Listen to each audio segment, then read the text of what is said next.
saja. Kagak enak sama temen be, kalau seandainya kagak ada temen mah mendingan gua bungkel Pak. Nah ini ungkapan-ungkapan yang muncul di hati semacam ini pasti kita kanter dengan kalimat-kalimat Alhamdulillah, Alhamdulillah, Alhamdulillah. Kenapa masalahnya? Karena di saat kita dalam kondisi dikasih nikmat kemudian kita mengeluh, ini kan nikmat agung ini. Teman-teman semuanya akan mendapati kenikmatan ini nanti ketemu Allah di yaumul qiyamah baru terasa. Bagaimana terasanya? Subhanallah, dalam hadis Rasulullah SAW, Rasul itu nanti di yaumul qiyamah orang yang membuka pintu surga. Sebagaimana yang kita tahu di saat kita bersolawat itu miftahul jannah la ilaha illallah, la ilaha illallah Muhammadur Rasulullah. Subhanallah. Cuman yang uniknya, yang kerennya dari Rasulullah SAW, ketika Rasulullah membukakan pintu surga, Rasul sendiri tidak mau masuk surga duluan. Tuh. Kenapa? Karena Rasul sayang sama kita. Sehingga ketika Rasulullah ada di depan pintu neraka, berpesan kepada malaikat Malik penjaga neraka itu, wahai Malik, itu umatku, ambil dia dari neraka, masukkan ke surga. Malaikat Malik bingung bertanya kepada Rasulullah, ya Rasul, bagaimana kau kenal dengan umatmu? Padahal maaf, bapak-bapak saya yakin belum pernah berjumpa Rasulullah. Rasul meninggal 1500 atau 1400 tahun yang lalu. Kita baru ada. Bagaimana kita dikenal Rasulullah SAW? Tapi hebatnya Rasul ketika ditanya sama malaikat Malik, ya Rasulullah, bagaimana kau kenal dengan umatmu? Sebagaimana tertuang dalam Al-Quran, Muhammadur Rasulullah walladzina ma'ahu asyidda'u 'alal kuffar ruhama'u bainahum tarahum ruk'an sujjadan yabtaghuna fadlan minallahi wa ridwana simahum fi wujuhihim min atharis sujud. Aku kenal umatku dari bekas sujudnya. Masya Allah. Kenapa? Diterangkan dalam hadis Rasulullah, kata Rasulullah SAW, maaf, ciri-ciri umat Rasulullah Pak, ciri-ciri umat Rasulullah, walaupun badannya masuk neraka, mulutnya masih ngucapin Allah, Allah. Ini hal kecil, maaf ya, kalau kita lihat dibandingkan dengan ibadah sholat barangkali besar, berat. Kenapa sih umat Nabi Muhammad nanti di neraka itu masih mengucapkan Allah, Allah, Allah? Karena tradisi di dunianya yang bini cerewet, Allah, panas, orang dapat duit, Allah. Ternyata maaf Pak, kalimat keluhan kita asal keluar kalimat Allahnya dari mulut kita itu dihargai Allah loh. Kenapa? Karena penghargaan bahwa kita bertuhan Allah. Artinya tadi jangankan sholatnya, maaf, kita bangun tidur masih apa ya, bahasa orang kampungnya, masih belum sadar ya, angan-angannya masih tidur sambil ngantuk-ngantuk, mana imamnya sholatnya panjang bener katanya, Allah di hati. Biasanya kalau kita mengeluh biasanya suka bilang Allah, ya Allah, bini kita galak amat ya, apa kita nyari lagi baik ya? Begitu kan, kadang-kadang begitu tuh, kadang-kadang, tapi di sini mah nggak ada kayaknya. Gitu ya Pak. Keluhan-keluhan kita dengan kalimat Allah, Pak, maaf, disangkanya itu bukan amal, tapi itu amal mulia di hadapan Allah. Kenapa? Lihat nanti di saat kita masuk neraka, kata Rasulullah SAW, ciri-ciri umatku, lihat di saat masuk neraka masih ada Allah di mulutnya, keluar dia. Artinya maaf, kalau kita larikan ke dalam hadis masalah sholat, ternyata a'dha'us sujud. Lihat ketika sholat Pak, Allahu Akbar, ini dilambaikan sedang salam dengan Allah. Ya. Di sini hadirin, lihat kita sujud. Tuh. Ini ditempelkan ke tanah, kalau bukan perintah Allah nggak bakal mau kita. Ada nggak bapak-bapak nanti pas waktu duha habis sarapan dia nonggeng tuh di depan? Oh. Kayaknya orang-orang mengatakan mulai gila kapan dia. Betul nggak?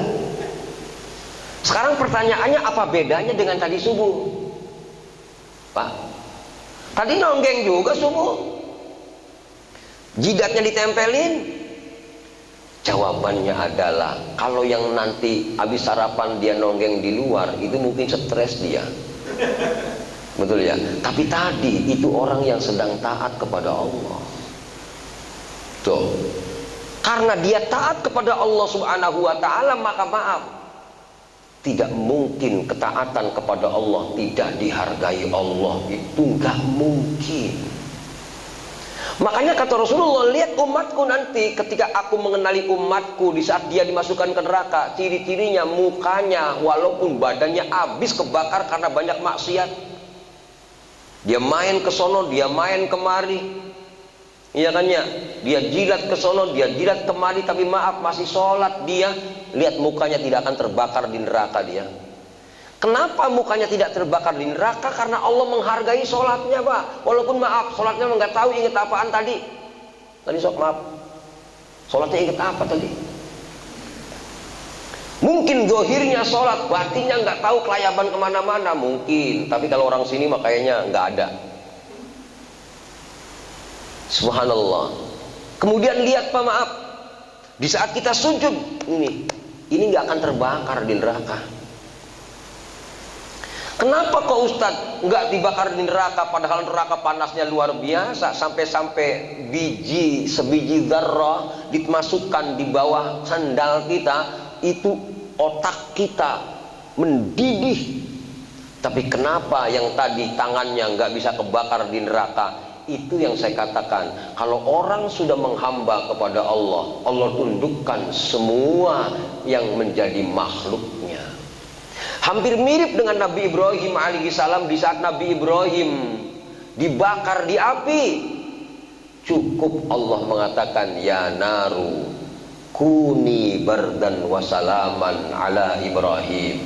Wahai api, jadilah kau dingin dan sejuk, selamat, aman untuk Nabi Ibrahim alaihissalam. Orang-orang mungkin nyangkanya Ibrahim mati karena dibakar di api, tapi nampaknya api tidak bisa membakarnya. Kenapa? Karena api makhluk Allah, dia nurut akan perintah Allah Subhanahu wa ta'ala. Bisa dibayangkan kalau seandainya api nurut perintah Allah, bagaimana kalau seandainya kita nurut perintah Allah? Apakah mungkin Allah bakar kita di neraka?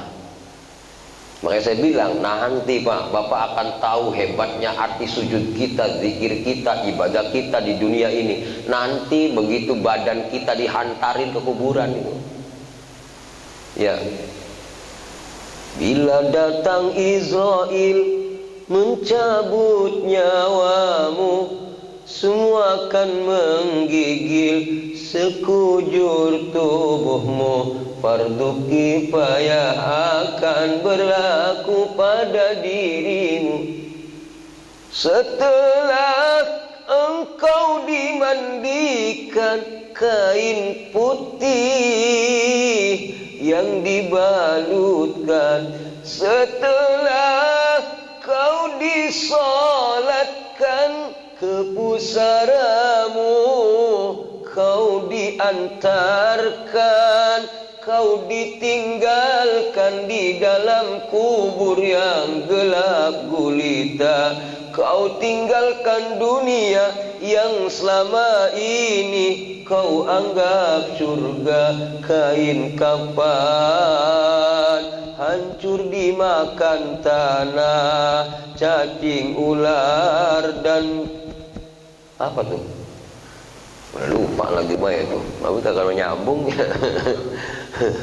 Cacing ular dan lipan menjadi makan, munkar dan nakir tak kenal lelah, mengibas cambuk ke seluruh badan. Di dalam kubur engkau minta tolong, siapa yang menolong?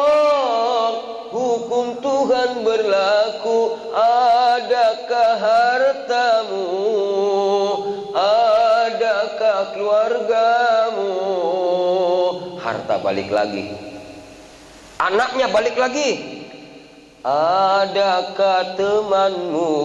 Teman kita ngiring doang, balik lagi, orang mau dikubur bareng kita. Walaupun katanya teman paling baik, setia, maaf, bohong. Kalau kita mati dia nggak mau dikubur bareng kita. Siapa yang akan menemani kita? Amal kita. Amal kita yang mana? Maaf Pak, jangan dibahas tinggi-tinggi dulu. Kita pagi-pagi udah dingin begini, udah asem mulut, iya kan? Pada silak bae, udah kayak burung burung kedinginan, cekukut bae. Karena jongkot bae begitu kan, hingga akhirnya karena udah tua Pak, darahnya nggak lancar, pegel. Makanya kalau orang-orang komplek kan begitu. Kalau ngaji orang teteg si kakinya, kadang-kadang begini, kadang-kadang begini. Ngapa asam urat? Iya, maaf ini Pak. Pertanyaannya, apakah pegelnya kaki itu dihitung amal apa bukan? Saya baca dalam hadis Nabi Pak, siksa kubur terbagi 3. Ya, malaikat datang dari kaki, dari arah kaki. Malaikat menghabisi dia di kakinya, ditarik kakinya, ngapa? Ngayap mulu. Orang lagi ada di masjid kan lagi kere itu Pak. Coba kalau lagi kaya boro-boro Pak, hilang bahaya, apalagi banyak tarikan Pak. Aduh. Kalau yang tersinggung bagus itu. Ya maaf nih Pak, kalau dunia lagi banyak, boro-boro ingat Pak. Tapi maaf, walaupun seperti itu kita terpaksa sepertinya di masjid, masih tingkatan cerek lah kita ini, masih tingkatan kecil lah kita ini Pak. Ya duduk dipaksain kan, mau nggak mau kan. Ternyata kesemutan. Itu kemarin-kemarin yang ngayap baik kakinya karena dia berdosa kepada Allah, di saat di kuburan ditarik kakinya Pak. Begitu ditarik hebatnya. Itu loh yang sekarang sila kakinya gasar-geser karena kesemutan. Itu nanti di kuburan pangoceh dia. Al-yawma nakhtimu ala afwahihim wa tukallimuna aydihim wa tashhadu arjuluhum bima kanu yaksibun. Pada hari itu mulut dikunci. Ya. Wa tukallimuna aydihim, yang berbicara itu tangan mereka. Wa tashhadu arjuluhum, yang bersaksi kaki Pak. Ini nih ngayap baik kata malaikat. Dihantam kakinya ngoceh Pak, bersaksi. Walau ngayap baik, gua pernah dipakai ngaji, ustadznya kelamaan, sholatnya ngaji kelamaan juga, jadi akhirnya kesemutan kaki gua. Iya Pak ya, ditendang malaikat Pak. Subhanallah. Kenapa dia bisa nendang malaikat? Karena itulah amal kakinya, kesemutan. Maaf, makanya tadi kalau lagi begini Pak, terusin aja Pak, biar jadi amal itu. Kelihatannya baru terangin gitu doang udah langsung begini Pak.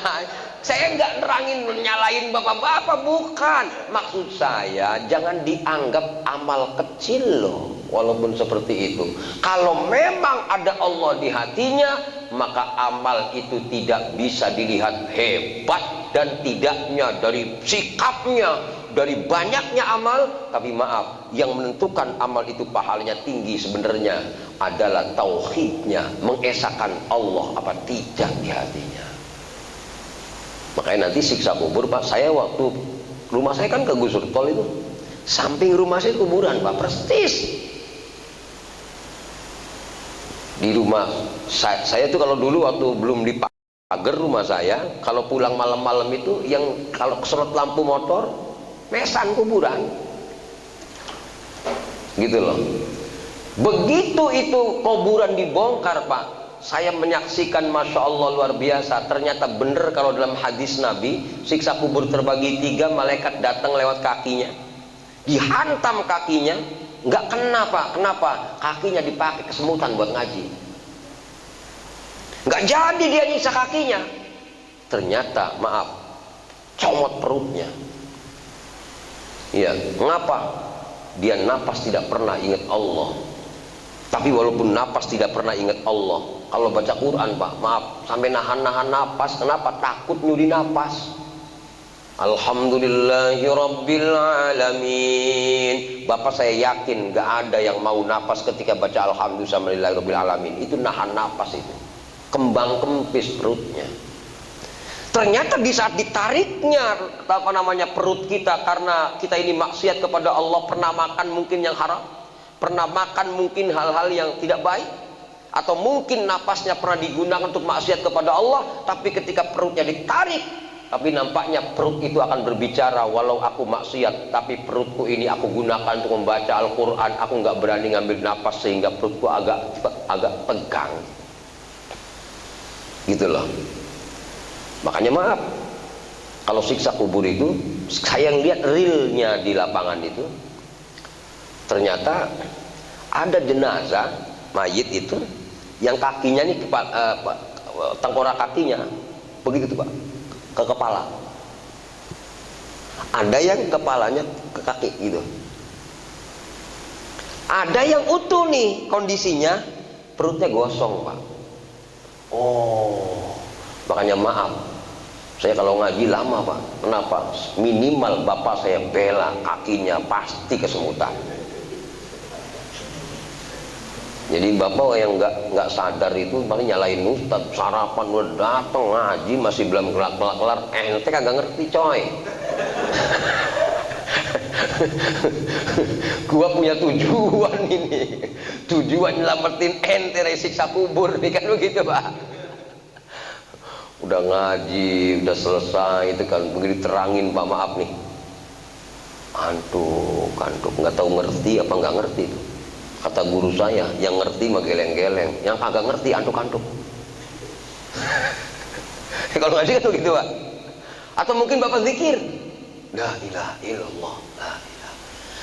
Itu kenapa seperti itu? Ditarik kepalanya, dia maksiat karena sombong, misalkan. Tapi nampaknya karena kepala itu pernah digunakan untuk mantuk-mantuk ngaji, mantuk-mantuk baca Quran Pak, malaikat nggak jadi narik kepala itu. Ya, apalagi ketika ditarik mulutnya keluar ayat Quran Pak. Sedangkan dalam hadis Nabi, ketika ada orang tua maaf lagi disiksa di kubur Pak, anaknya ngaji, malaikat asik ngantemin orang tuanya kan. Barangkali sholatnya telat mulu, atau barangkali dia punya hutang, atau barangkali pernah bermasalah dengan tangganya, diantemin malaikat tuh. Di tengah-tengah malaikat ngantemin orang yang dikubur ini, ternyata Masya Allah, Allah langsung perintahkan malaikat, jangan kau siksa orang tua itu wahai malaikat. Malaikat protes sama Allah, ya Allah, bukankah orang ini maksiat kepadamu, berhak disiksa? Ya, aku tahu dia maksiat kata Allah, tapi aku malu. Saat ini anaknya sedang mulutnya keluar ayat-ayat dariku. Aku nggak tega, anaknya mulutnya basah dengan firmanku, orang tuanya aku sedang siksa saat ini. Makanya maaf, haram hukumnya seorang anak yang baca Quran, orang tua disiksa di kuburan, nggak ada rumusnya.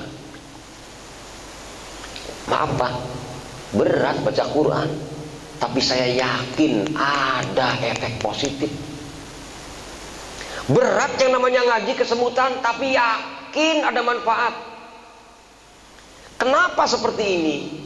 Inilah yang saya katakan, maaf, jangan sepelekan amal walaupun madang. Nanti kalau madang Pak, bapak sila niatin ibadah, tapi nanti belum disiapin Pak, santai ya. Santai, nerangin begitu langsung ludah baik.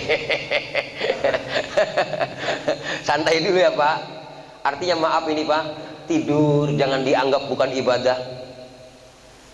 kamar mandi, ke kamar mandi, maaf, jangan sampai bukan dianggap bukan ibadah kepada Allah Ta'ala. Kenapa? Nah, dalam bukunya Syekh Nawawi Al-Bantani diterangkan, ternyata maqalla amalun baroza min qalbin zahid. Tidak ada amal dikatakan amal kecil, tidak ada amal dikatakan amal yang sedikit ketika amal itu keluar dari orang-orang yang zuhud kepada Allah Subhanahu wa Ta'ala. Apa arti zuhud, Pak? Niat ibadahnya lepas dari selain Allah Subhanahu wa Ta'ala. Semua lihatnya karena Allah. Maaf nih, tadi makanya kenapa saya terangkan masalah kaki. Saya ingin bahas, Pak. Kalau Bapak ingin punya amal yang pahalanya melejit, pahalanya menggunung di hadapan Allah, targetnya jangan banyaknya amal, tapi targetnya adalah kualitas amal. Sekarang saya tanya, bagaimana sih amal kualitas itu? Kualitas amal itu, Pak, ternyata dalam hadis Rasulullah SAW dikatakan al-amalus sholih ba'da tauhid az-zuhdu. Amal soleh setelah tauhid zuhud. Maksudnya kalau kita pengen punya amal soleh walaupun kecil nilainya besar, kuatin keesaan Allah di hati kita. Tuh, tadi tuh makanya saya ngomong, silakan Bapak duduk sila, silakan Bapak duduknya kakinya mengkang, silakan. Saya ingin bahas, maksudnya dibahas bukan disalah-salahin, Pak. Jangan takut, ngaji sama saya nggak ada yang salah, Pak. Saya hanya luruskan akidahnya saja. Maksudnya apa? Inilah yang dikatakan dalam Al-Quran. Wallahu khalaqakum wa ma ta'malun. Allah menciptakanmu, Allah menciptakan pekerjaanmu. Pekerjaan kita apa saat ini? Ngaji, Pak. Maaf, karena yang menciptakan ngaji kita ini Allah, maka maaf, caranya ngaji beda-beda. Ada yang sambil sedekap, ada yang megangin burung, ada yang sambil megangin tasbih, tasbihnya ganti sama HP, megangin HP. Ada yang sambil, maaf ya, megangin janggut, ada yang sambil megangin kumis. Segini banyaknya yang hadir, satu pun gak ada yang sama cara duduknya. Apabila Bapak duduknya ada yang sama, berarti Allah diragukan ketuhanannya. Kok begitu, Ustaz? Allah menciptakan makhluk walaupun kelihatannya sama, Pak, satu pun gak ada yang sama. Lihat, Pak, sidik jari, ada yang sama? Kornea mata ada yang sama? Saya kemarin beli golok Elmak 2 biji sama Bohler N695 2 biji juga, dari pabrik yang sama, baja yang sama, model yang sama. Begitu ngantem kertas, yang ini agak kasar, yang ini halus. Saya beli Asahan, yang Jepang itu King, ya Pak. Saya asah tuh dua-duanya biar posisinya sama kehalusannya. Begitu diasah dengan grit 8.000, 10.000, saya asah pakai stroping, pakai batu hijau terus sampai halus. Dalam apa namanya, cara ngasah yang sama, batu yang sama, waktu yang sama, alat yang sama. Saya coba lagi, seret, beda lagi. Saya baru nangis, Pak. Kenapa nangis? Andaikan golok ini saya asah muncul ketajaman yang sama, ya Allah, berarti kau tidak berhak dikatakan Tuhan, karena kau tidak mampu menciptakan makhluk. Kenapa, Pak? Tidak ada satupun makhluk yang sama. Bukti nyata kehebatan Allah Subhanahu wa Ta'ala. Tuh, makanya maaf, perbedaan di antara kita bukan menjadi sebuah apa ya, Pak, sesuatu yang kecil, yang bahaya, yang tidak baik, bukan.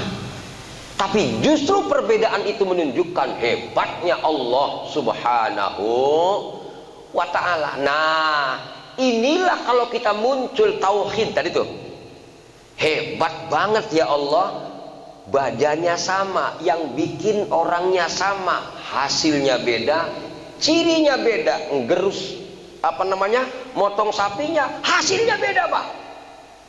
Saya bengong aja, ya Allah, luar biasa. Bapak cobain punya bini dua, cantiknya sama, gedenya sama, kutilang. Ngerti kutilang Pak?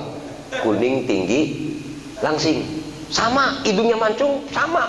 Rasain, pasti beda. Walaupun saya belum pernah ngerasain, tapi saya pasti kan berbeda. Ngerti maksudnya Pak? Artinya kalau kita pengen ibadah kepada Allah hasilnya mewah, hasilnya istimewa, jangan dikejar dengan banyaknya amal. Kuatin tauhidnya, kuatin keyakinannya kepada Allah Subhanahu wa ta'ala. Ya. Di sini hadirin, maaf nih Pak, mungkin Bapak pernah dengar ada orang baca bismillah bisa terbang. Ada satu kisah dalam kitab An-Nawadir, ada seorang perempuan Pak, solihah, punya suami munafik. Ketika sang istrinya ketika mau makan baca bismillah, mau minum baca bismillah, mau tidur baca bismillah, lakinya gedeg. Gua enak banget lihat bini gua, apa-apa bismillah, apa-apa bismillah, sok soleh, begitu loh Pak. Karena ada orang kayak gitu Pak. Oh begitu lihatnya soleh, gua anak dagu. Begitu Pak, kadang-kadang Pak. Akhirnya dikerjain nih bininya. Bagaimana cara ngerjain bininya Pak? Dikasih pundi, kalau kitanya celengan duit, atau bahasa kerennya berangkas deh. Don, bah, kalau kita manggil wadon begitu kan. Mak lu kan begitu kalau kita makannya. Kalau kayaknya di sini nggak ada potongan ngambil sayang nih, manggil saya nggak ada kayaknya. Nggak ada. Malu. Malu, ini duit nih, titipin nih, gitu kan. Hebatnya lama begitu duit dititipin ke istrinya Pak, sengaja nggak diinget-inget.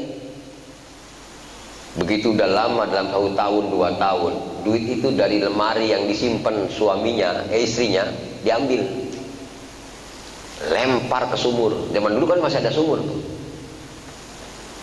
Begitu udah lama masukin ke sumur Pak, suaminya tinggal ngerjain bininya. Malu, itu yang dulu saya ngasih duit di mana ya, masih ada apa orang? Ya masih disimpan di atas lemari, ambil dah, begitu kan? Begitu, karena ini orang hebat Pak, selalu menyertakan Allah dalam segala aktivitas. Maaf, walaupun sekedar alhamdulillah, walaupun sekedar bismillah, dia ambil tuh duitnya dengan baca bismillah. Allah perintahkan malaikat Jibril, turunlah kau ke sumur, ambil duitlah perempuan itu, taruh di tempatnya sebelum perempuan itu mengangkat tangannya untuk mengambil duit itu. Begitu dia baca bismillah, persis itu yang namanya berangkas sudah ada di tempatnya dan dikembalikan pada suaminya. Bingung suaminya. Pertanyaannya, kenapa ada orang baru baca bismillah baik Allah turunkan malaikat Jibril? Inilah yang saya katakan, kehebatan amal bapak-bapak bukan karena hebatnya, bukan karena lamanya, tapi kualitas Allah di hatinya. Model kayak gini kira-kira kualitas apa enggak? Ini pertanyaannya kan begitu Pak. Kayak model Bang Besli, kualitas enggak kira-kira? Saya belum pernah lihat update status dia begitu dia nyetir Bismillahirrahmanirrahim, enggak ada. Enggak ada, makanya saya terangin ini.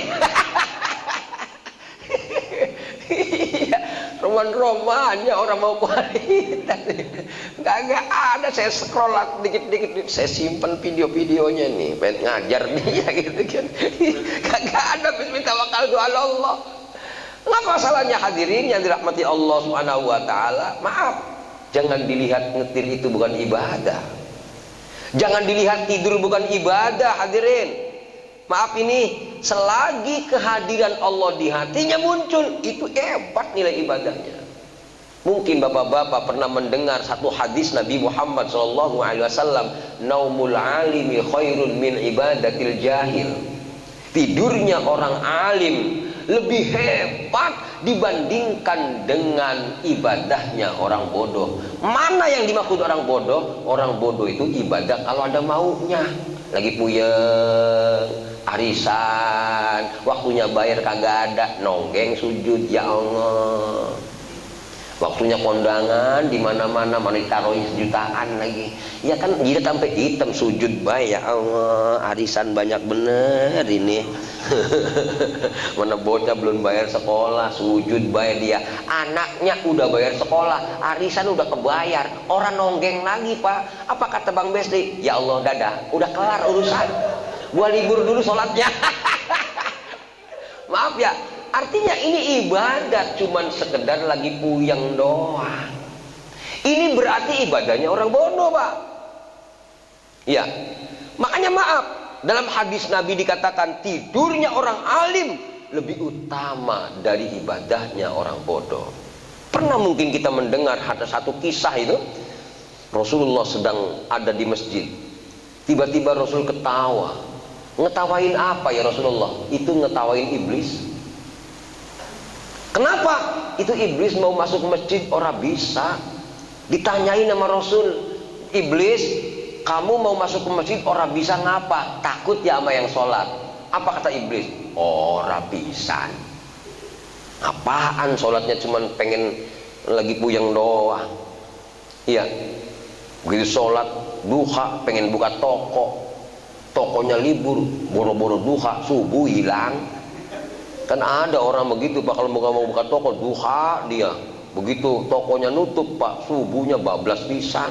Kadang-kadang subuh mah orang, duha mah jalan, ngapa? Takut dagangannya nggak laris, gitu loh. Ini fenomena Pak, fenomena. Karena kenapa? Karena ibadah hanya ngejar duniawi dia. Ya.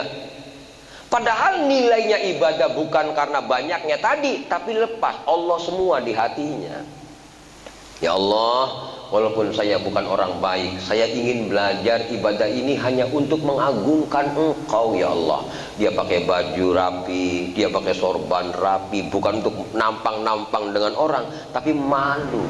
Saya nggak mau sholat saya seperti orang mancing. Ngerti orang mancing Pak? Di sininya tulis apa namanya? Mancing mania. Begitu, Allah Akbar, mancing mania. Ya, mending kalau begitu mah tahu bulat digoreng dadakan. Orang di belakang dia langsung ludah Pak, inget nih. Ngerti nggak? Orang apa namanya baju sholat buat baju mancing sama. Makanya kenapa saya pakai sorban Pak? Takut dikatain mancing. Kalau mancing saya yakin nggak ada yang pakai sorban. Paham nggak maksudnya? Kenapa? Saya ingin belajar menghormati Allah. Buka kitab-kitabnya ulama. Ini maaf, ulama tidak akan nulis kitab kalau nggak ada keagungan Allah. Makanya saya baca kitab sampai sorbanan. Kiai saya dulu kalau mau baca kitab Pak, sorbanan. Kenapa Kiai? Ini orang kalau tidak mengagungkan Allah nggak bakal nulis kitab. Masa iya saya yang nggak baca kitab kayak menggabungkan Allah, nggak bakal bisa. Tuh. Makanya maaf nih Pak. Tadi iblis mau masuk. Ketika ditanya Rasulullah, kamu takut yang sholat? Kagak. Kamu takut sama siapa? Yang lagi ngiler, lagi tidur. Kenapa? Tidurnya kelelahan, malamnya habis tahajud. Ya Allah, saya pengen banget ketemu duha. Jangan sampai habis subuh tidur ya Allah. Dia tahan, langgut lagi.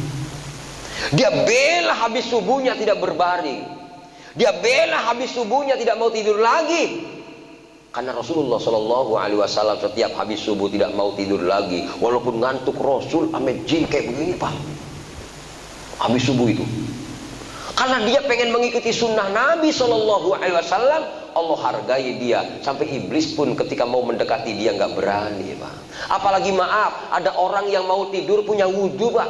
Ketika orang mau tidur punya wudhu, kata Rasulullah Shallallahu Alaihi Wasallam, selagi dia masih tidur, malaikat satu rambut, satu malaikat mendoakan dia, Allahumma gfir lahu, Allahumma arhamhu, ya Allah sayangi dia, ya Allah ampuni dia. Lagi tidur didoain malaikat. Yang lagi sholat ditemenin sama iblis. Kira-kira bagusan tidur, bagusan sholat? Pak? Paham nggak maksud saya? Artinya kenapa ada orang tidur didoain malaikat? Kenapa ada orang sholat malah ditemenin sama iblis?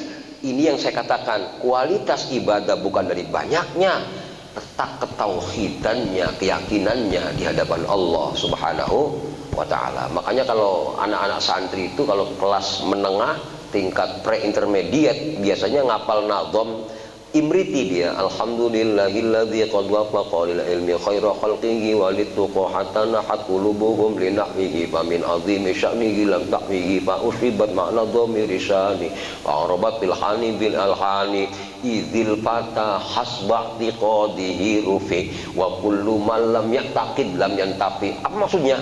Seorang anak muda, dia kerja kerasnya hebat, tergantung dari keyakinannya. Semakin naik keyakinannya kepada Allah, semakin diangkat derajatnya oleh Allah Subhanahu wa ta'ala. Artinya yang menentukan daripada ibadah kita diangkat derajatnya oleh Allah, ternyata keyakinan kita. Pak, paham dari sini Pak? Ini baru pembukaan. Kan belum ada no. prolog. Iya, santai. Subhanallah. Dari sinilah hadirin yang dirahmati Allah Subhanahu wa ta'ala. Ada ayat yang mengatakan innama yakhshallaha min ibadihil ulama. Hanya para ulama yang takut kepada Allah Subhanahu wa ta'ala. Artinya, maaf, ibadahnya memunculkan efek semakin takut kepada Allah, semakin mengagungkan Allah, semakin yakin kepada Allah Subhanahu wa ta'ala. Dari sini hadirin, pantas nih Pak, maaf nih Pak, Rasulullah Shallallahu Alaihi Wasallam itu mengatakan, tafakkaru sa'atan khairun min ibadati sanatin.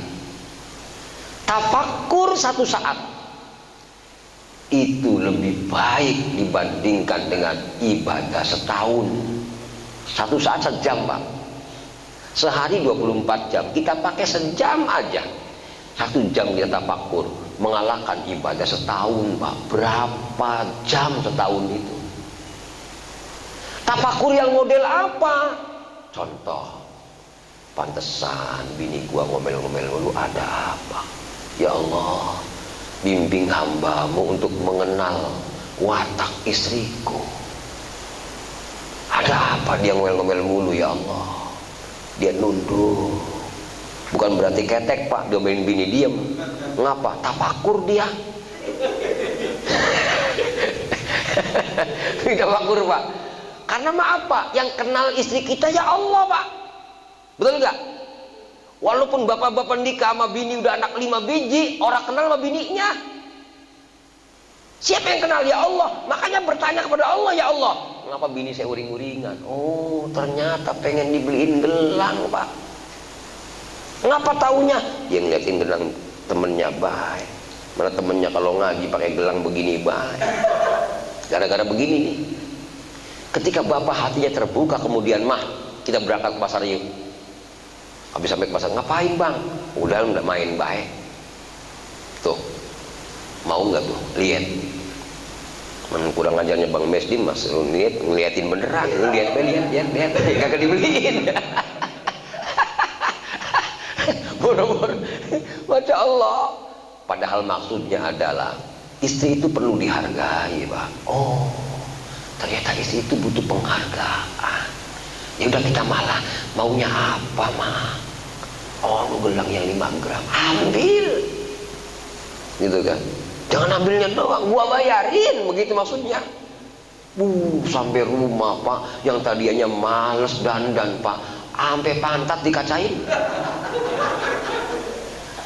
Nah, dari mana dia bisa menghasilkan kesimpulan seperti itu? Mentafakuri, ya Allah, makhluk yang satu ini kehendak-Mu, tolong bimbing aku untuk mengenal dia ya Allah.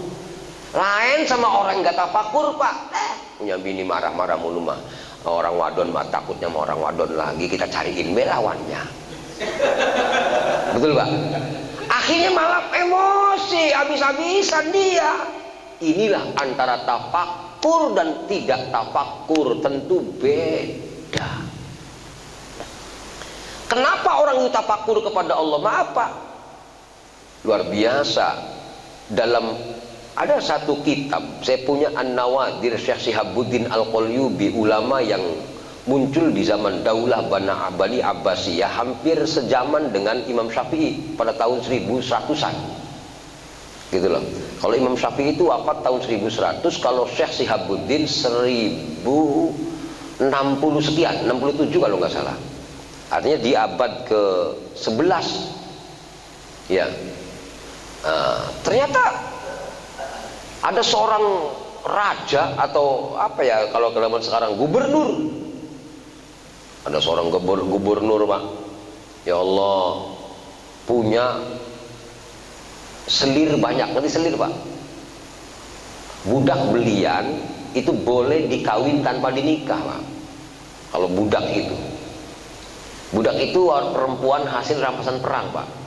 Awas, sanes budak eta jalma Sunda, misalnya budak nanti nyari di kulon katanya. Subhanallah. Ternyata Harun Ar-Rasyid dari sekian banyaknya budak ini, ada satu budak yang paling disayang sama Harun Ar-Rasyid.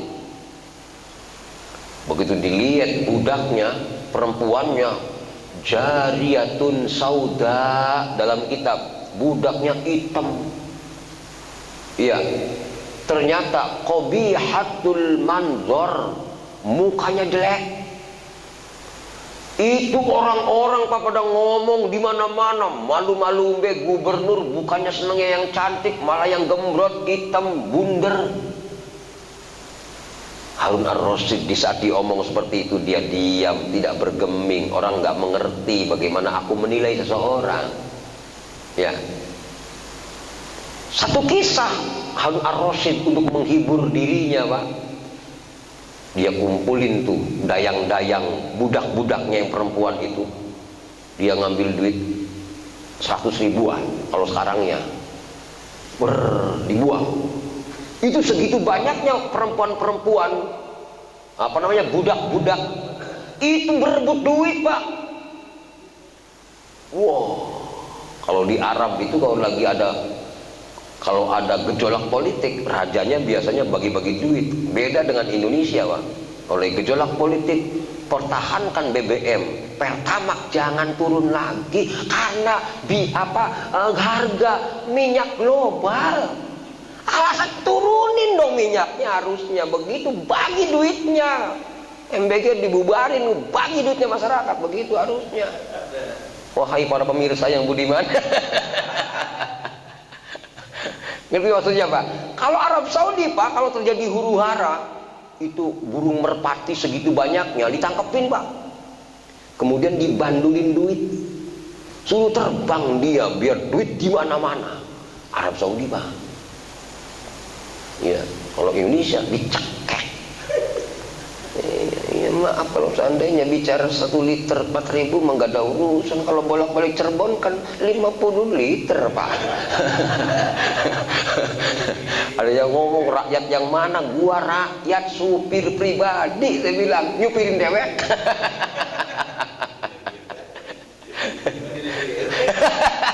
Ngapa larinya ke sono ya? Ya Allah. Ini hadirinnya dirahmati Allah, makanya tradisi Pak kalau di Arab Saudi termasuk Harun Ar-Rasyid. Itu ketika dia ingin tahu budak-budaknya, dia bagi-bagi duit tuh pada berebut Pak. Tapi maaf, satu budak ini diem, malah ngeliatin gubernur wajahnya, dilihatin wajahnya gubernur. Ditanya sama gubernur, yang lain pada berebut duit, ngapa lu ngeliatin gua? Kalau bahasa kitanya, ngapain ngeliatin duit, mendingan ngeliatin yang punya duit. Kalau yang punya duitnya kita liatin baik, lama-lama ngasih duitnya beda sama yang dapat cepean, kasih juta, betul gak Pak? Hingga akhirnya Pak, maaf, melihat akhlak sang perempuan ini, bangga, saya nggak salah, seneng sama perempuan ini katanya. Wah, makin rame Pak, semua gubernur membicarakan kejelekan ini. Misalkan gubernur Jawa Barat di Harun Ar-Rasyid misalkan dijelek-jelekin se-Indonesia. Akhirnya seluruh gubernur se-Indonesia kumpulin, datang ke istana, dibawa tuh perempuan-perempuan tadi. Wahai para gubernur, tolong kasihkanlah perempuan-perempuan ini masing-masing si perempuan mangkok yang isinya intan permata, permata mulia, permata mahal. Akhirnya disiapin tuh sama raja, masing-masing orang, masing-masing si gubernur megang satu mangkok, bukan satu biji Pak, satu mangkok yang isinya mutiara. Masing-masing dari mangkok yang isinya mutiara suruh dikasihin ibu budak-budak tadi. Dikasihin Pak. Udah beres, budak udah megang apa namanya tadi mutiara semangkok semua. Baru setelah itu dikomando, wahai budak-budak, ketika ada komando lemparkan mutiara itu, maka kau lemparkanlah mutiara itu. Siap, siap. 1, 2, 3, lempar. Satu pun gak ada yang lempar si mutiara yang di mangkok itu, kecuali perempuan yang tadi yang dicintai sama Harun Ar-Rasyid. Hingga akhirnya ditanya, yang lain gak ngelempar kenapa? Sayang dong, atuh dijual berapa ini? Ya, betul gak Pak? Tapi yang ini kenapa kau lempar? Aku lebih penting menuruti perintah majikanku dibandingkan mementingkan apa yang diberikan majikanku. Paham Pak?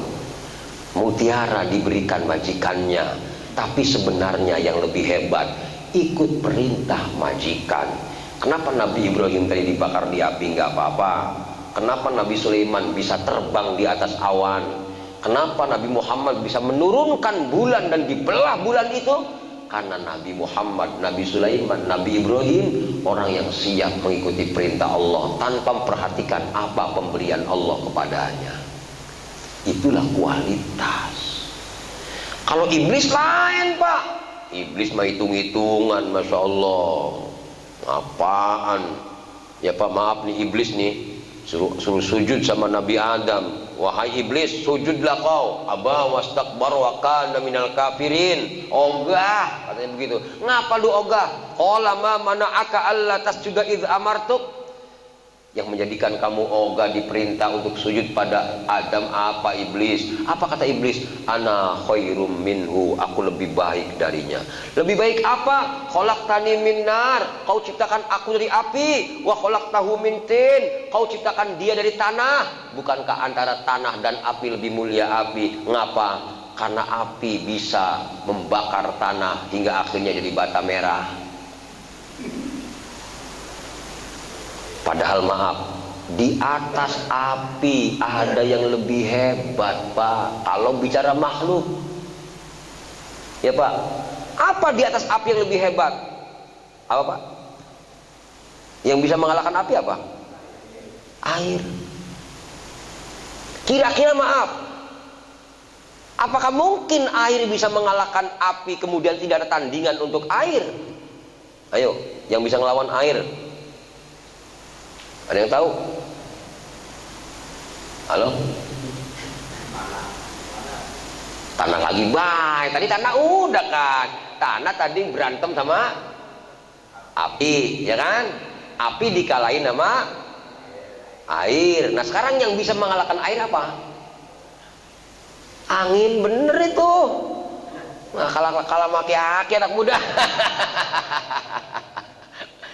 Kenapa Pak? Contohnya Nabi Musa di saat diperintahkan memukulkan tongkat di lautan. Fadrib bi'asokal bahar, wahai Musa, pukulkan tongkatmu di air.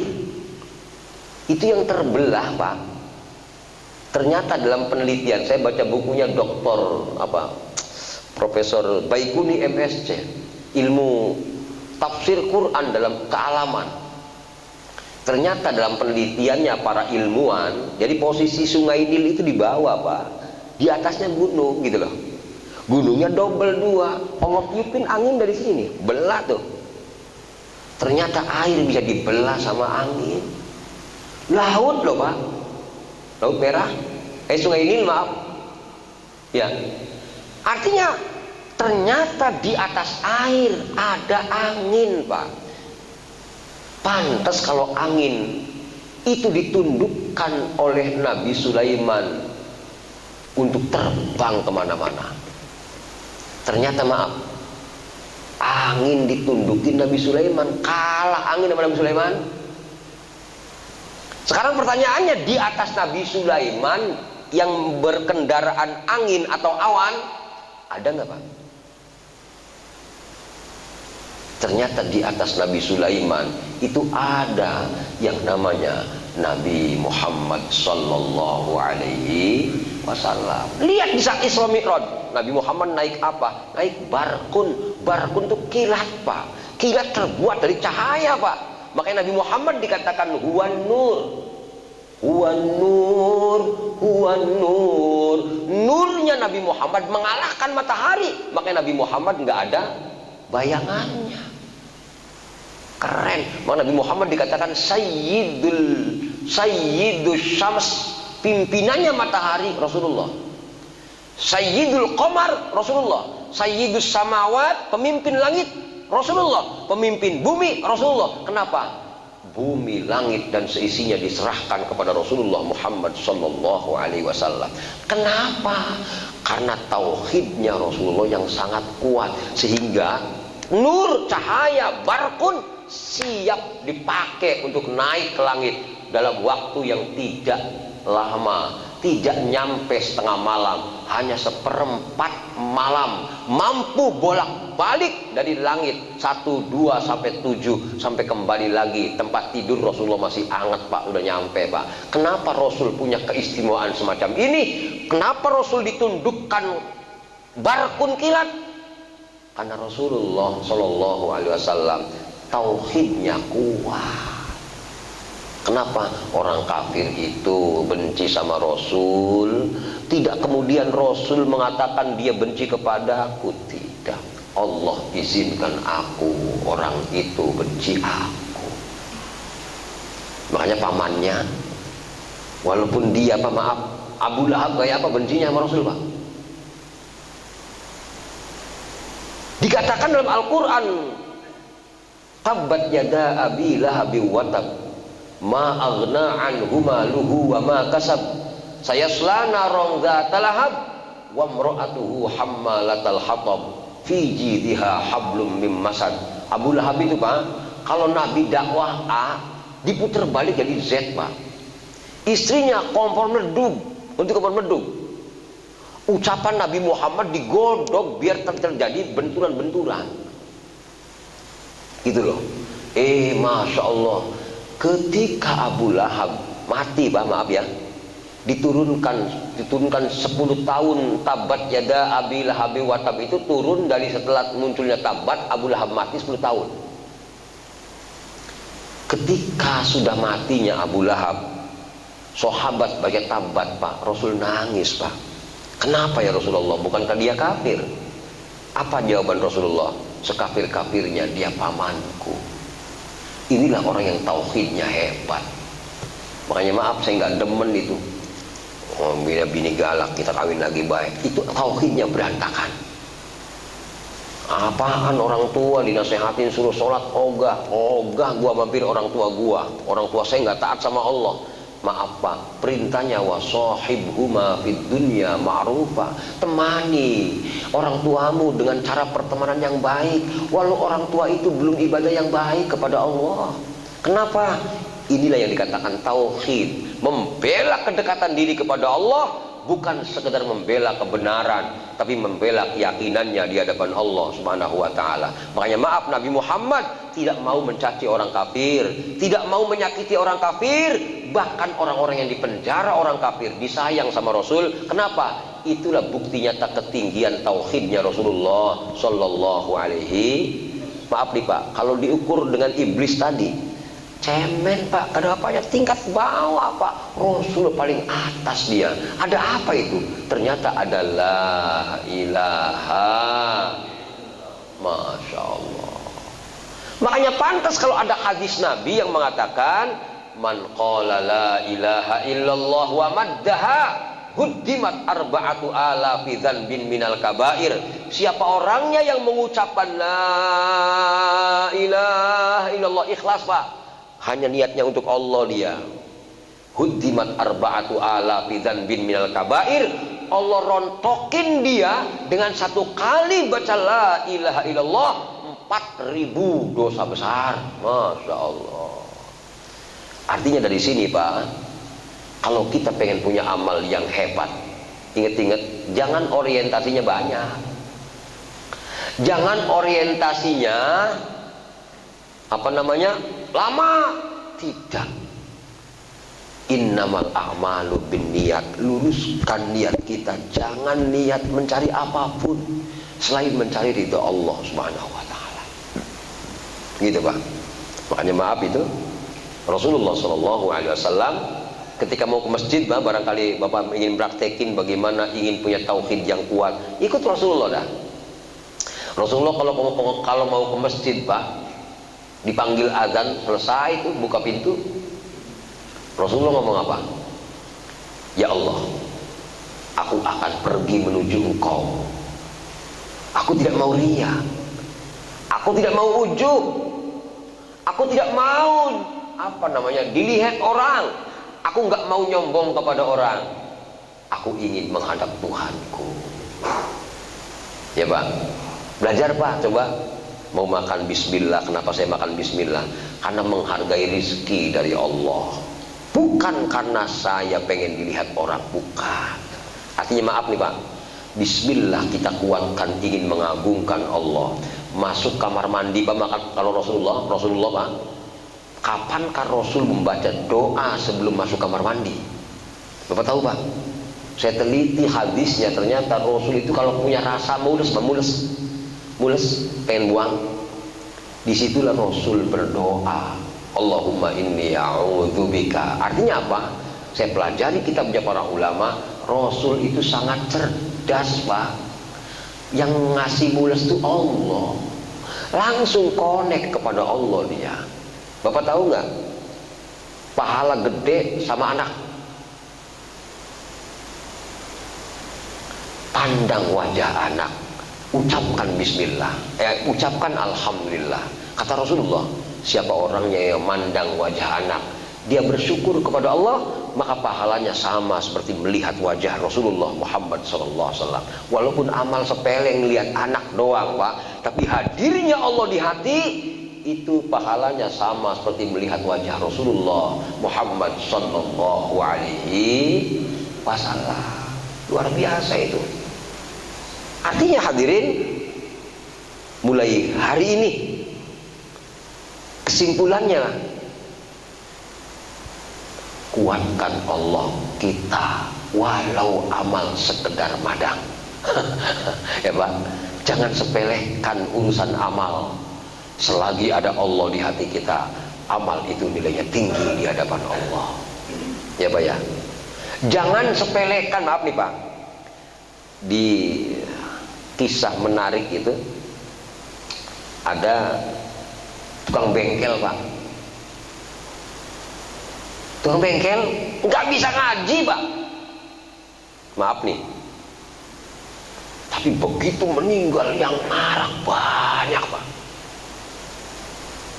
Lihat, begitu dikuburkan Pak, itu wanginya, bukan mayatnya doang yang wangi, dikuburkan di atasnya kuburan, harum di mana-mana. Ditanyain sama istrinya, Bu, Suami ibu punya amal apa? Bisa ngaji kan dia? Istrinya selalu menangis, suami saya nggak bisa ngaji. Suami saya itu ikut berjamaah di masjid, orang-orang baca Quran, dia nangis karena malu nggak bisa ngaji, dia pulang Pak. Sampai di rumah dia pengen kayak orang-orang, dia buka Quran, dikebet doang, dilihati, ini huruf apa, bengkok begini, ya ini ada titik kedua apa, gandul begini. Karena dia nggak bisa baca, dia nangis setiap hari Pak. Ya Allah, tolong bimbing saya biar saya bisa ngaji. Baca Quran nggak dia? Enggak, liatin Quran doang. Tapi kebesaran Allah di hatinya, Allah hargai, kuburannya wangi Pak. Kadang-kadang kita kejebak Pak. Belum tentu ustadz yang baca Qurannya bagus Pak, karena niatnya riak dia. Belum tentu bisa mengalahkan orang yang gak bisa baca Quran ini. Orang yang pinter bukan orang yang pinter secara zahir Pak. Orang yang pinter dalam kajian kita pagi ini, orang yang mampu mengaitkan dirinya dengan kebesaran Allah Subhanahu wa Ta'ala. Tuh, paham dari sini Pak? Artinya, maaf ya Pak, saya kadang-kadang suka sedih dengan diri saya. Di saat saya sholat sendirian, barangkali kuliah guru. Tapi di saat saya mengimami jamaah, bacaan saya panjang dan dienak-enakin. Belum tentu yang saya baca tadi ada kehadiran Allah di hati saya. Bisa jadi maaf, bocah-bocah, kalau bahasa orang sono, santri jablong, yang kerjaannya ngopi doang di masjid, sholat mah orang katanya, numpang ngopi. Ya, begitu waktunya sholat dia balik, sholat dewekan di rumah, karena nggak ngerti Pak. Tapi maaf, dia mengagungkan Allah, betul-betul disembunyikan amalnya untuk Allah. Paham gak? Gak mau dia amal dipertontonkan kepada orang, ya Pak. Dia gak mau pamer, gak kayak yang sebelah sono baru bisa tahajud, maaf nih, update status, it's time to tahajud, to pray to Allah, pray. Udah pamer baik, maaf ya Pak, bukan berarti yang saya nggak suka dengan itu, bukan. Artinya kasihan orang ini, dia berarti nggak bisa bicara kualitas. Lihat dalam Al-Quran Pak, innal insana lafi khusr, sesungguhnya manusia dalam kerugian, illalladzina amanu, kecuali orang yang beriman. Kata Imam Al-Mahalli dalam kitabnya Syarah Waraqat itu mengatakan, lihat kalimat inna, di depannya ada kata benda yang ada alnya, innal, di belakangnya ada illa, di belakangnya illa ada alnya lagi, illalladzina tuh ya. Maka setelah illa ini berarti yang paling kualitas. Paham maksudnya Pak? Hanya orang yang imannya kokoh di hadapan Allah, orang itu tidak akan rugi dia, maksudnya begitu. Artinya biar bapak-bapak, teman-teman semuanya kelihatannya biasa-biasa saja, tapi jangan salah, jamaah daglog BSR kualitas ketemu Allah di yaumul qiyamah. Amin ya robbal alamin. Saya ngomong daglog itu begini maksudnya ya Pak, nggak ada orang ma'rifat tuh, nggak ada Pak.